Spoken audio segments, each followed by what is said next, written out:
کم جاړو هغه پکې راته اوس باجې شروع کوي هسې هم سکول کالج یونیورسټۍ ته چې ځې سکول کالج یونیورسټۍ ته چې ځې نه پیسونه دي او پرې داخله ده سره زما پکې ټول داخله والی کوموس کې راولو دا چې کوم چپ دي ستا څه مطلب دی ته چرسي څه نوټس کې به راولو دا پرې دی پیله چې آیس څوک شروع کوي په لاهور کې 70% جینکې ها آیس کې او آیس والا که پارک ته لاړې شي خفه کېږه را خفه کېږه پې ما 400 سړي ما یې سړي نه توجه دا هر چا خپل انداز دی زما خپل انداز دی توجه غوښه چې راځوړنده کې څه شي پښتو کې وایم غوښه چې راځوړنده کې اوپن غوښه شاپر کې نشته شاپن بیگ پکې نشته دی سره غوښه او سپینه غوښه کیوں نہیں سمجھتے سره غوښه او سپینه غوښه او چې ګیر چاپېره ته سپي راجمع شي او دا غوښه ښکارئ نه دا سپي به پې حمله کوي او که دا سپي به یاره جي زمونږ روجه ده بولو اور کله چې بیان ورکړ وہی میں پاکستان کی بیٹی ہوں سشے میں جب یہ پاکستان کی بیٹی ہے تو وہ پاکستان کا باپ کدھر تھا جب اس کی بیٹی پارک میں نکل آئی تو پلارے توجہ تو پلارے تلور لرے زلور لرم زما استادور بهای د پاره بار وتیشي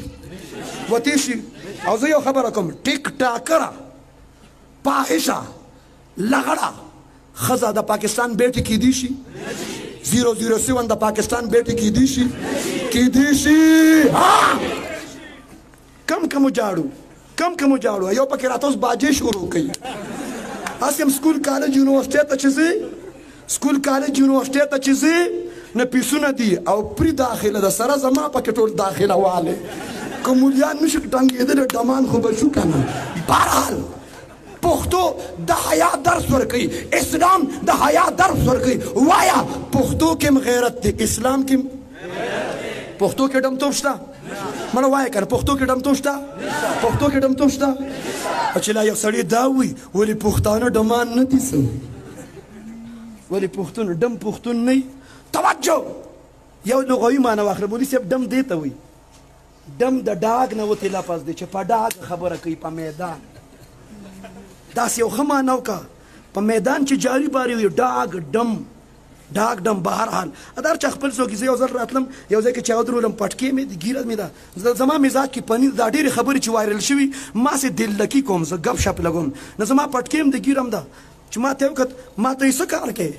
یاره که ملا به څه کار کوي ما ته یې څه کار کوې ما یې دته اوس پټکې هم نه ښکاري ګیره هم نه ښکاري ما ورته یې ډمې مډول وام توجه لہذا د منشیاتو خاتمه کې حکومت سره تعاون به کوي انشاءالله